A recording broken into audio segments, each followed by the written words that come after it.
Good morning, or depending on when you're watching this, good afternoon, good evening, or good night. My name's Ross, and as always told, out of Voice of Radio. So today, we need to take a little bit of a look at some new single and rapid strike Pokemon. We've got a new Pinsir that looks kind of tasty, and a couple new rapid strike Pokemon to have a little bit of a gander at as well. But we're going to start off with Pinsir, because Pinsir's the one that could make a big difference here. Now, our translation comes from the lovely Antoine Boulet, as you may expect. And if we start off having a little bit of a look at the basics here, what we've got is 120 HP, which is kind of standard for big basic. It kind of tends to be 120 or 130, but the problem is 120 is not good. There are a lot of Pokemon that naturally hit 120, and the example I often give nowadays is Rapid Strike Urshifu, because that does 120 to 2 Pokemon, so it can KO you while KOing something else when you're just sitting chilling on the bench. That's not a good thing, ladies and gentlemen. 120 nowadays is it's an awkward amount of HP to have. Now, retreat cost of 2 is quite nice. It does mean that you can have free retreat with Air Balloon, and we like getting free retreat with Air Balloon. Weakness to fire is honestly not a problem. It does mean Victini will get you, Victini VMAX, so feel free to be scared of Victini VMAX, but that is about the only relevant thing which is really going to come get you here, so I wouldn't worry your pretty little head about it. The weakness will unfortunately mean you go down, but hey-ho, I'm sure you'll be fine. Unfortunately, being a grass Pokemon doesn't mean you're really hitting much for weakness at all, but you never know. Maybe one day Umbreon will be good, and if Umbreon is good, and I do kind of think Umbreon could be amazing, maybe you can hit Umbreon for weakness, but that's not really the point here. The point here is all about the ability. The ability reads, damage from your single strike Pokemon's attacks is not affected by resistance. And here's the thing which I love about this. It's a basic Pokemon. I want this ability on a basic Pokemon, because basic Pokemon means it's only one spot in my deck. This is very much a tech card. It can be one spot in my deck and that's it. I can search it out very, very easily with Quick Ball, which is lovely. There's other Pokemon search, but for basics, Quick Ball is often going to be the main one. And it's one spot on my bench. There's no evolving up. There's no combo going on here. It is a searchable thing to take away resistance. And resistance can be huge. Resistance, well, being able to get round it gave me one of my best finishes ever. My favourite deck I ever made was Donphan Prime. And I'm at UK Nationals in 2011. I'm playing Donphan Prime. I'm doing pretty well. I'm like 3-0 or something, and I come against Tom Hall. And Tom Hall drops a Honchkrow. And Honchkrow has resistance. And that's a little bit of a problem. Now, what I can do is I can use a Crobat G to bring Honchkrow down to 80 HP. And I am playing Expert Bout, so my attack does 80.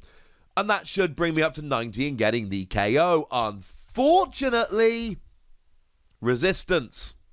Good news is I play Ruins of Alph, and I drop Ruins of Alph, take away resistance, KO Honchkrow, and that's basically the game at that stage. The other thing is that at that time, everyone, when they saw that I was playing Donphan, just dropped Crobat G and thought they were really clever because resistance meant I couldn't KO them. It's why I started playing Ruins of Alph. That's the kind of thing I'm talking about here. Except Pinsir is better than Ruins of Alph because Pokemon are easy to search and stadiums are not easy to search. Now, admittedly, this takes a bench space, whereas Ruins of Alph doesn't, but the point is, I can play one copy of this and find it way more reliably. Although, to be honest, back in 11, you could build ridiculous speed decks, the likes of which you can't really build nowadays, but that's a history lesson we can get to another day. My point is, that story should show you why resistance can be absolutely huge. And the fact of the matter is, one of the main types that are resisted, one of the most common resistances we see, is fighting resistance. Pokemon that are essentially flying type will resist in the Pokemon trading card game your fighting Pokemon.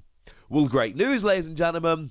you can take this away. And bearing in mind, right, Urshifu, I know Single Strike Urshifu has not proven to be as good as Rapid Strike Urshifu, but you never know. It's got a lot of potential. It's a card I could see being good in the future. So this will essentially stop your opponent having resistance, and that can be kind of cool. Of course, nowadays, Psychic Pokemon also have resistance to fighting. So again, when I said fighting was the most resisted type, I really did mean it. It is fighting by a little bit of a landslide, honestly. Although, to be fair, don't forget that metal Pokemon nowadays resist grass Pokemon. Now, I'm not sure how relevant that's going to be. Your single strike grass Pokemon are not exactly the powerhouses of the format, but that's not really the point. The point is that you can get around that resistance, and that's a pretty gosh darn good thing. And the deal here is extremely simple. If you're playing a single strike deck, if you are even remotely worried about anything getting resisted, play one of these. Quick ball it. You'll be fine. As for the attack, I'm not a fan of the attack. Free energy, 110. You know, it'll get Umbreon V, but it won't get Umbreon V Max. And of course, whenever I'm looking at multiple energy attacks on single strike Pokemon, I'm thinking about Houndoom and how Houndoom can accelerate single strike energy. But the problem is here, the single strike energy will pay darkness or fighting, it won't pay grass. So I don't think this is a particularly good attack. I don't think it's going to be used for the attack at all, but I absolutely see this as a great one-off tech in a bunch of single strike decks just for the ability and the fact that it's so easily searched. So I'm going to go ahead and give it between 3 and 4 Wassies. We don't give half Wassies. That would be barbaric. These are things which I think are the kind of cards I could see being played, and that is pretty cool. Moving over to Rapid Strike, we can have a little bit of a look at a new Hawlucha. Now, this isn't actually in Eevee Heroes. This is in the Inteleon V Max battle deck we looked at the other day, but I haven't had a chance to look at Hawlucha yet, so I thought we'd look at it here. Now, in terms of the basics here, it's fine. 90 HP does at least mean you can be searched out with Level Ball, which is quite nice. Retreat cost of 1 is nice and low. That's always a handy bonus. You've got a resistance to fighting, like we've said, that can be big, and a weakness to lightning that doesn't really matter, partly because lightning isn't that good post-rotation when this comes out, and partly because you got 90 HP, get over yourself. But being a colorless Pokemon does mean you can use powerful colorless energy, and that means you can do extra damage, and that's actually really cool, because what we've got here is one single attack, and that single attack is for 1 colorless energy on a colorless Pokemon, which is almost begging you to use powerful colorless energy. And what it does is 20 damage and discards a special energy from your opponent's active Pokemon. Didn't even use a translator on this, just me and Google Translate being bros. And you know what? It's fine. It's not great, but the thing which I think is really important here is that you got a basic Pokemon single colorless energy, and to me that makes all the difference. Absolutely all the difference, because it's easily searched out, it's easily paid, and with powerful colorless energy you can go up to 40, and I still don't think that's good, incidentally, but if you're against a deck that is really relying on special energy, or if your opponent's having one of those games where they just cannot keep their energy in play, and then you can start getting rid of some of them here, this could actually be a really, really cool option. I kind of like this. Again, it's a one-off. It is not a Pokemon around which to build your deck. Not for a second. Not even a little bit. But you know what? I do like this just as a nice little deck. I'm giving it 3 Wassies. And then we've got Lopunny, and I'm not going to spend much time talking about Lopunny. It's not a good card. I mean, essentially, right, I'm not even going to go through the basics. It's 2 energy, 70 damage. And look, yes, Twin Energy will pay it. And yes, Rapid Strike Energy will pay it. But the fact of the matter is, you are a colorless Pokemon. You're hitting nothing for weakness. You're not a basic Pokemon. This is not a single energy attack. I know you can pay it with 1 energy attachment, but you've got to use a special energy to do it. And you're still only hitting 70 damage. And 70 damage is nice. 70 damage will get your Jirachi Amazing Rare, which I do expect to see a bunch of play post-rotation.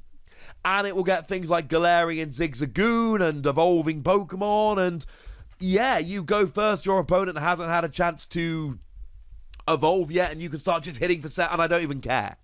Because you're a stage 1 Pokemon 2 energy 70 damage. No. Sorry, ladies and gentlemen.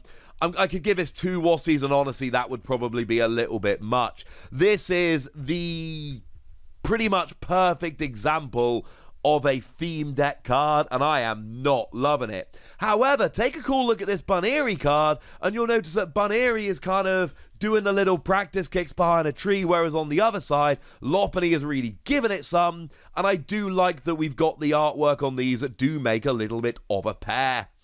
That is literally the best thing about the card. So there we go, ladies and gentlemen. A Pinsir, which I think could really make a difference in a bunch of decks. A Hawlucha, which is a nice little deck. And a Lopunny, which is frankly trash garbage.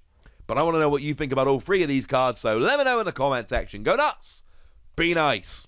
And then make sure you like this video, subscribe to this channel, follow me on Twitter at TheWassie, and Twitch for some live action at twitch.tv/PTCG Radio. If you want to support the channel, get some bonus podcasts and all that good stuff, head on over to patreon.com/PTCG Radio, where you can do exactly that. But by far the most important thing as always, look after yourselves till next time, would ya? Thank you very much for watching. My name's Ross, and you've been watching PTCG Radio.